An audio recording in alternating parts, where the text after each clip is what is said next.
इतिहास का एक ऐसा शेर जिसके नाम मात्र से पूरी अंग्रेजी हुकूमत कांपती थी। आदिवासी भील समुदाय में जन्मे टंटिया भील ने अंग्रेजी हुकूमत की जड़ें हिलाकर रख दी थीं। अंग्रेज उन्हें इंडियन रॉबिन हुड कहते थे। आदिवासी समुदाय में जन्मे, इसलिए शायद इनका नाम इतिहास में नहीं लिया गया। टंटिया मामा का जन्म 26 जनवरी 1842 में मध्य प्रदेश के खंडवा जिले की पंधाना तहसील के ग्राम बड़दा में हुआ था। टंटिया भील का वास्तविक नाम तांतिया भील था, लेकिन कम उम्र से ही अंग्रेजों के खिलाफ जंग छेड़ने के कारण उनका नाम टंटिया पड़ गया। क्रांतिकारी स्वभाव के कारण उनका यह नाम दूर दूर तक प्रसिद्ध हो गया था। टंटिया भील अंग्रेजी दमन को ध्वस्त करने वाली जिद तथा संघर्ष की मिसाल है। टंटिया भील के शौर्य की छवियां वर्ष 1857 के बाद उभरी, जिसने ब्रिटिश और हिंदू लोगों की हुकूमत द्वारा ग्रामीण आदिवासी जनता के साथ शोषण और उनके मौलिक अधिकारों के साथ हो रहे अन्याय अत्याचार की खिलाफत की। दिलचस्प पहलू यह है कि स्वयं प्रताड़ित अंग्रेजों की सत्ता ने जननायक टंटिया को इंडियन रॉबिन हुड का खिताब दिया।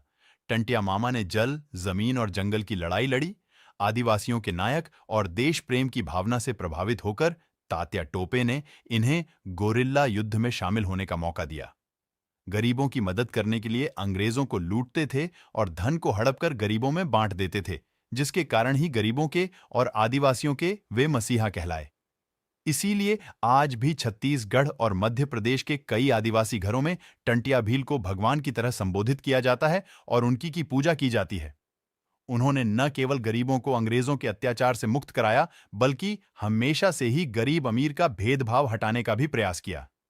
इसीलिए आदिवासी समुदाय के बीच इन्हें मामा कहकर संबोधित किया जाता है और आज भी भील जनजाति के लोग इन्हें टंटिया मामा कहते हैं। टंटिया भील अंग्रेजों के खिलाफ विद्रोह बहुत कम उम्र में ही शुरू कर दिए थे। अंग्रेजों का विद्रोह करने के लिए गोरिल्ला युद्ध नीति का इस्तेमाल करते थे। टंटिया भील बचपन से बहुत चालाक और बुद्धिमान थे। अंग्रेजों के अत्याचार के खिलाफ आवाज उठाने के लिए 1700 गांव में एक साथ सभा करते थे।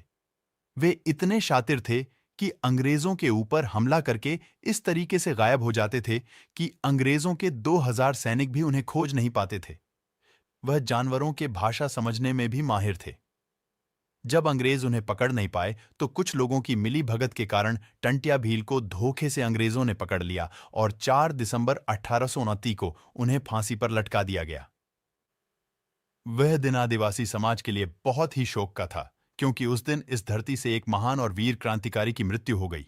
फांसी देने के बाद अंग्रेजों ने टंटिया भील के शव को इंदौर के निकट खंडवा रेल मार्ग पर स्थित पाताल पानी रेलवे स्टेशन के पास फेंक दिया। आज उस जगह पर टंटिया मामा की समाधि बनी हुई है। हम नमन करते हैं ऐसे वीर को जिसने आदिवासी समाज पर हो रहे अत्याचार के खिलाफ लड़ाई लड़ी। हम मिलते हैं आपको फिर किसी नए वीडियो के साथ। तब तक के लिए जय जोहार, जय आदिवासी।